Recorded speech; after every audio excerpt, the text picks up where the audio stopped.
This past weekend was the 2026 Houston Pokemon Regional Championships. I went because I live in Houston and I figured I might as well. It's like 15 minutes from my house. I've been playing the Pokemon TCG for like maybe a year. I did TCG live for a few months and then I started doing in-person events, and I've been doing in-person events and TCG live ever since, and it's been really fun. So I wanted to share with you what my experience was, give you some tips, a general overview of what to expect, what it is, stuff like that. When I first saw that they were going to have one in Houston, I got so excited, and then I kept looking and seeing when they were going to post the slots to be able to register, and it took forever. And then by the time that I realized it was already sold out. Then I was freaking out. Then I found out that they release the registration in waves sometimes, so I was able to get in, but not in the first wave because I missed it. So just because you miss it at first doesn't mean that there's not an opportunity. Just keep an eye on it. So regionals are a 3-day event, Friday, Saturday, and Sunday. Most people are there for Saturday. A little bit of people are there for Friday. And then more people are there on Sunday than Friday, but not as many as on Saturday. The reason why is because Saturday is the big competition. But let's back up a little bit for Friday. And Friday is where you can go, you can check in, get your wristband, and do some events. The line to check in was extremely long, but it was very well organized, and honestly, it didn't take nearly as long to go through as I expected. That morning, there was an email sent out with a QR code. So when you get to the front of the line, you just show them your QR code and your photo ID, and then it's easy peasy. They put 2 wristbands on you. One is for the regional event. The other one is for the merchandise. The reason why there's a merchandise band is because on Friday and Saturday, there is a limit on one item per person, like one of each item per person with your band. So you can get one of everything, but you can only get one of everything.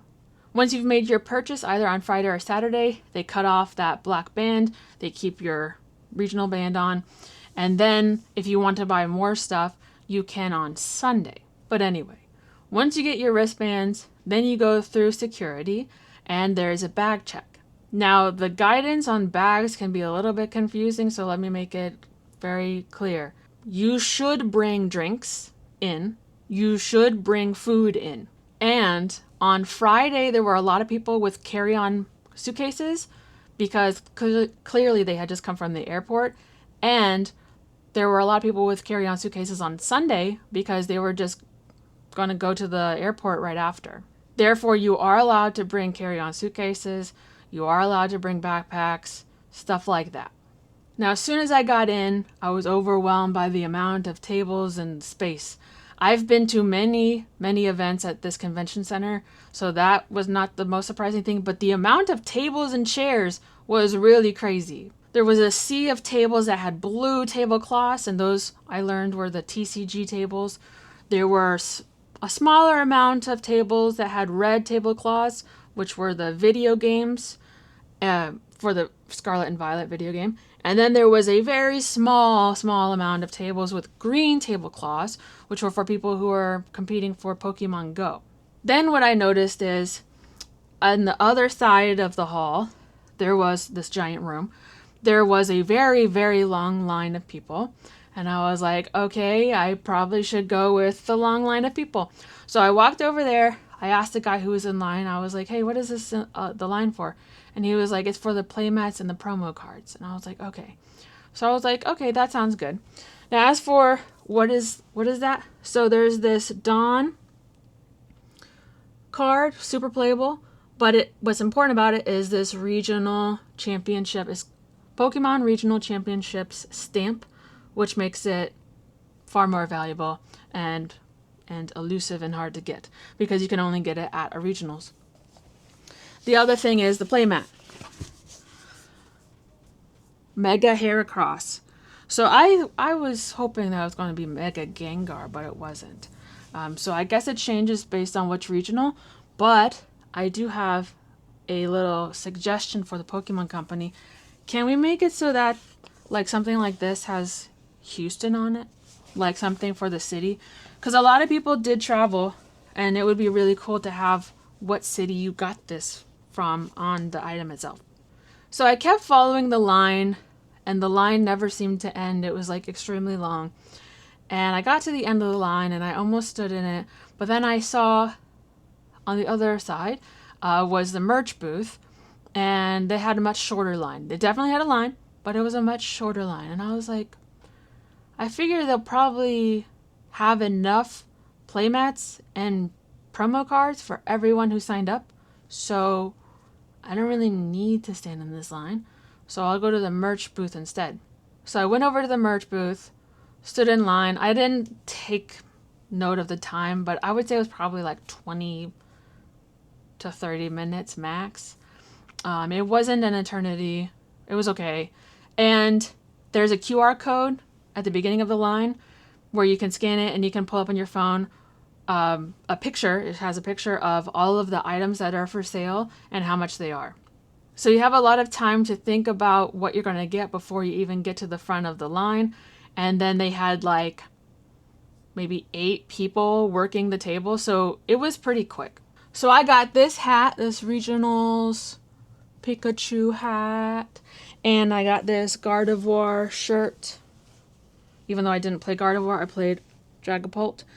And I got a pin, which is on my pin board. I would say that the prices for the merch was what you'd expect. $30 for the shirt, $30 for the hat, $10 for the pin. Something that I learned that I will do different next time is I will not wait in that playmat line, and I will not wait in that merch line. I don't think any of the merch sold out, at least in the first 2 days, if any at all. What I would do next time is, instead of those 2 lines, I'll just go straight to the side events and start playing some games. Now, as for side events, okay, there are 2 types. There are scheduled side events, and there are on-demand side events. On demand, there's like, it's very clear. The signage is very clear, so good on them. Let's do on demand first. So on demand events are what it sounds like. You go up there and you sign up for what you want. Here's a big tip for you. Before you go, you should make an account on Open Table. And yes, that's normally made for dinner reservations. But for whatever reason, I don't know why, they use this program for this on-demand side events.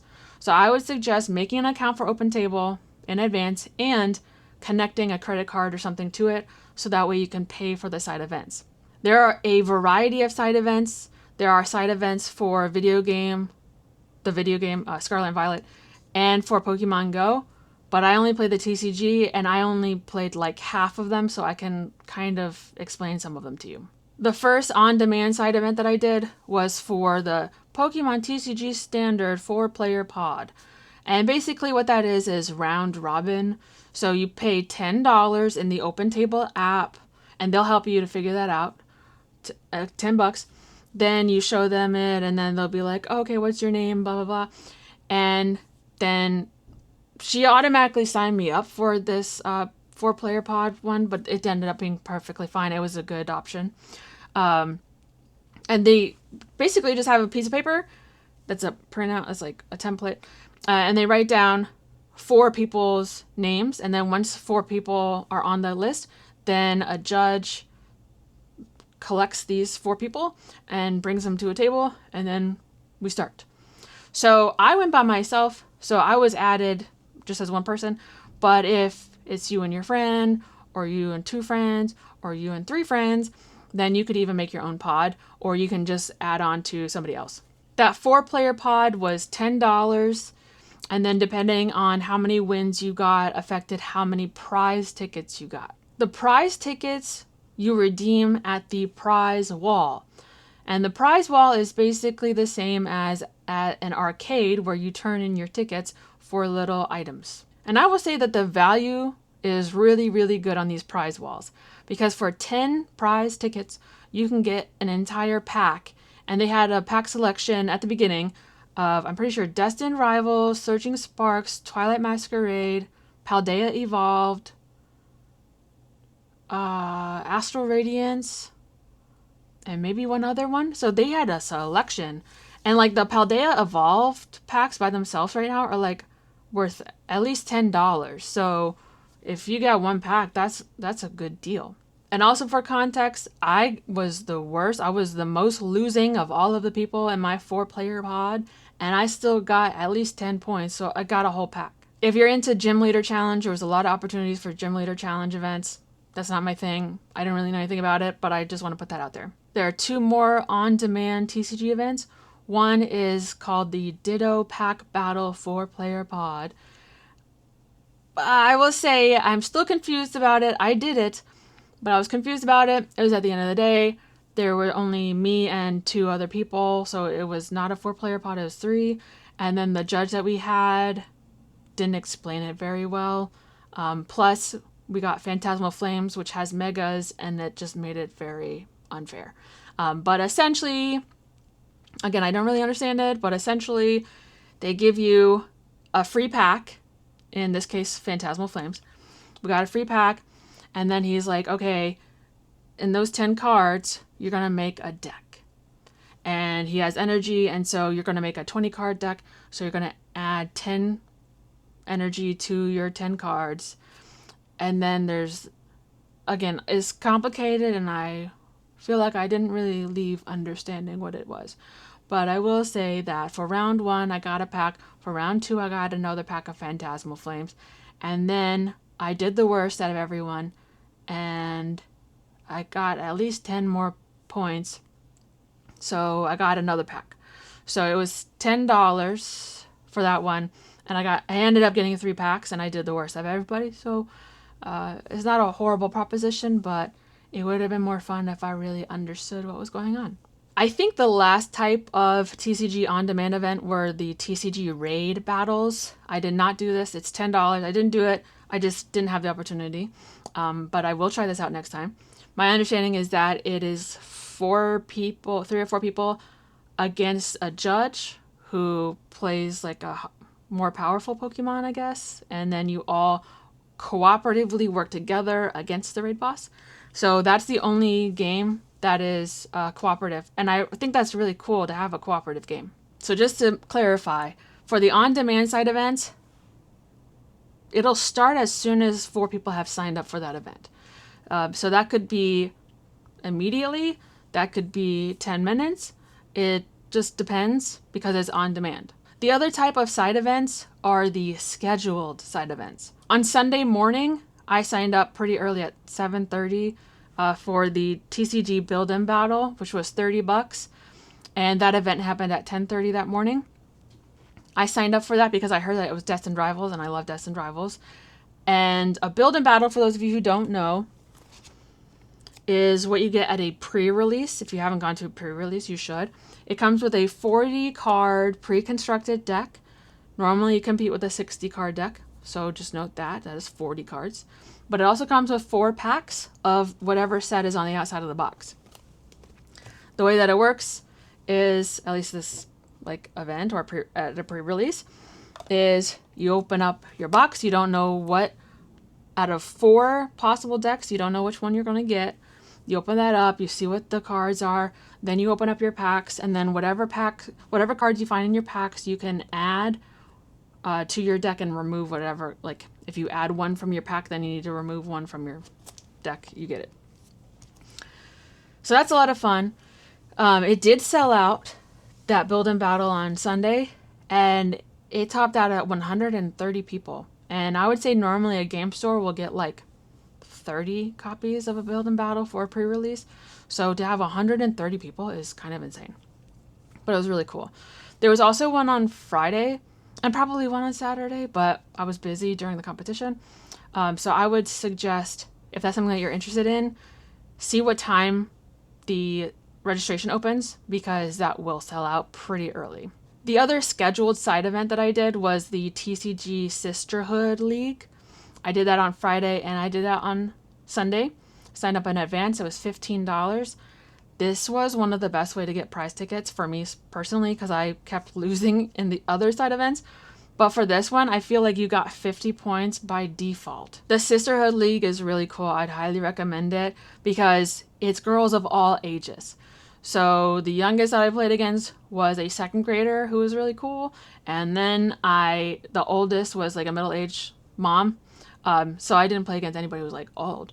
But it was cool to be able to play against people who aren't necessarily in the same age bracket as you, because as a masters, you only play against other adults. But it's cool to play against the kids sometimes too.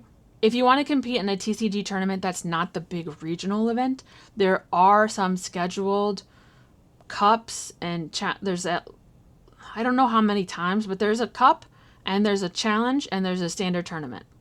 And there's even a parent tournament for $5. So the standard tournament is 15, the TCG challenge is 15, the TCG cup is 25. So you have some options to still compete, but just on a much smaller level, like a normal level.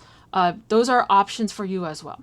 On Friday, after I got the prize tickets from the Sisterhood event, I went over to the prize wall to turn in my tickets, and I'm glad that I did because I wanted a build and battle. So I got one on Sunday. I played a build and battle on Sunday. I was able to sign up, but I also wanted just to get one from the prize wall. So I did that on Friday, and I'm glad that I did because they ran out. So at the beginning on Friday, they definitely had Surging Sparks, Build and Battles, and Destined Rivals, and maybe one other. But when I looked again, I want to say Saturday afternoon, they were sold out. So again, if you are getting tickets and you want specific items, you might as well turn in your points as you get them. Don't wait towards the end because things will sell out. Day 2, the competition. The day starts pretty early. I'm pretty sure the doors opened at like 7:30 or 7 even. And then the competition started at 8:30. Normally when you compete for Pokemon, it's just best of 1. That you play the game and then whoever wins, wins. However, on this level, it's best of 3. There's definitely a timer for each round. I'm pretty sure it's an hour. And fitting in 3 games into an hour is kind of hard to do. In the first 2 rounds, we were able to finish the first 2 games, but then we ended up in a tie because we couldn't finish the 3rd game. Like I said, the rounds are about an hour and there was 8 rounds. And to give you an idea of how many people are involved here, I'm pretty sure the Masters TCG was about 3,100 people. I'm not exactly sure how the pairings work, but it has something to do with your record of win-loss ties. Like it definitely makes it so that as the day progresses, you start to get narrowed down into people who have a much more similar skill level to you. Some people go into this competition with the goal of making it to day 2, but in reality, from what I can gather, it seems like only maybe 20% of the competitors actually make it to day 2. And to be honest, most of those people, not everybody, but most of those people have been to multiple regionals, potentially have already won a regional, have potentially won one of the international competitions.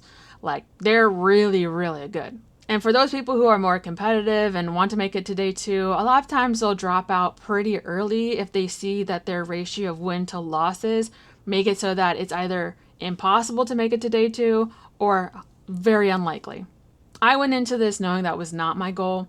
I went into this with the goal of having fun and to learn. And as the day continued, I was learning and I was having fun. So I played all 8 rounds and I did not drop out. I didn't drop out until the very, very end because they forced a dropout. If you haven't achieved a certain number of points in their mathematical system, then you automatically get dropped at the end of day 1. I will say it is important to remember that this is a game, and some people get way too stressed out. At the end of Sunday, I was in a long line for the prize wall, and I overheard a conversation of some guys who are friends, and they were talking about and reflecting on their experiences this weekend. And one of them said that he would not do the competition again, like the big event. He would not do that again because it was too stressful. And that can definitely be the case. But I feel like it's only as stressful as you put that pressure on yourself. Again, I went in there wanting to have fun. And it was fun. And I was not stressed out at any point because I was just having fun. So, that's an exercise and maybe a reminder of that this is for fun and it shouldn't stress you out. Now, as for some specific, let's say, best practices that I figured out, one of them, the first one, let's say, is in RK9, when you see your pairings, it'll tell you your name, the table number, and then the name of your opponent. When you get to the table, if the person's already there, you ask, hey, are you so-and-so? And get that confirmation. Or if you're there first, sit down, whatever. Then when the person comes to sit down, you say, hey, are you so-and-so? Just to confirm that that person is the person that's supposed to be sitting across from you, because it would be really silly to have an entire game or three against a person that you aren't supposed to go up against. Another tip, do not feel intimidated to call for a judge. A judge is there to help you. You literally just say, judge, and then they'll come over and they'll help you. It could be, does this ability affect blah, blah, blah, or whatever. Or maybe the person across from you is saying some stuff where you're just like, I don't know if that's true or not. Or you're both like, I'm a bit confused by this scenario. You just call them over and they'll help you. And if they don't know, then they'll call another judge and whatever. It's pretty simple. It could be intimidating, but it shouldn't be, because they're there to help. Another thing that could be intimidating is just signing up for this in general. There was a lot of people that I met and talked with during the side events who had been playing for a while, for playing the same or longer than I have, but they felt intimidated, and so they didn't want to sign up for the big event. And I was like, it's worth a shot. Like, it's worth trying, right? Because you're just there to have fun. So whatever. So don't be intimidated and feel like you can't sign up for this. You should. And again, if it's feasible, right? Like, I'm not saying you should fly 5 hours away if you're like, I don't know if I want to do it. But if it's in your town, or if it's like a couple hours away, try it out and see what happens. You will definitely encounter cards that you've never seen before and decks you've never seen before. And that is okay. And the way that you need to deal with that is you need to ask to read their cards. Like, when they put it down and you see it has an ability on it, straight up ask them, hey, what's its ability? Or can I read your card? Can I read that card real quick? And that's totally fine. Okay, and you'll put down cards and maybe they'll ask to see your cards too. That's totally fine. Like I said previously, it can be extremely hard to complete 3 games of Pokemon in 1 hour. So there's a little bit of a strategy. This is not something that I thought of at the time. It was something that I thought about in reflection. So I just wanted to share this with you. Let's say that you won the first game and now you're in the second game and you got a bad setup and you're like, there's no way. Or like straight up, you're like, you're in that game and you're like, oh, I can't win this. You can scoop. You can be like, good game. Like, you got that one. So then it's a 1-1, right? And it's best of 3. So now you potentially have more time for a third game, which could be very beneficial to both parties. Now, as for some other kind of miscellaneous information, there are Pokemon Go scavenger hunts. That's what they call it, but really it's like missions, such as like get 5 friends and things like that. It is not in the game itself. Like, it's not in your mobile phone. It is something that you need to sign up for, and it's like $10 a piece. You do get prize tickets, and there's easy, medium, and hard. And then you get to see that it's like a printout of the tasks to do, and you can see them before you accept and pay them the money. So you get to see, is this something I could do while I'm doing everything else? Because honestly, pretty much not everybody, but a lot of people are playing Pokemon Go, including myself, during the entire thing. So there are some things that maybe you could do while you're doing that. So I didn't realize this, and I didn't like understand or hear about an explanation as to what a Pokemon Go scavenger hunt was until Sunday, so it was too late. But if I were to / when I do this again, I'm going to do some Pokemon scavenger hunts because it seems manageable. Also, as for cost of the event itself, so if you want to compete in the TCG event on Saturday, that would be $80 if you're an adult or $40 if you're a kid. And the same is true for the video games. I think Pokemon Go is different. I think it's only like $40 or something. It's way cheaper because there's so many less, like, it's like such a small amount of people who actually compete for Pokemon Go. For that registration fee, if you're registering for the competition on Saturday, that gets you entry to the event for all 3 days. You get the promo card, you get the playmat, and then obviously the entry to the competition. So it's not that bad of a cost if you think about it.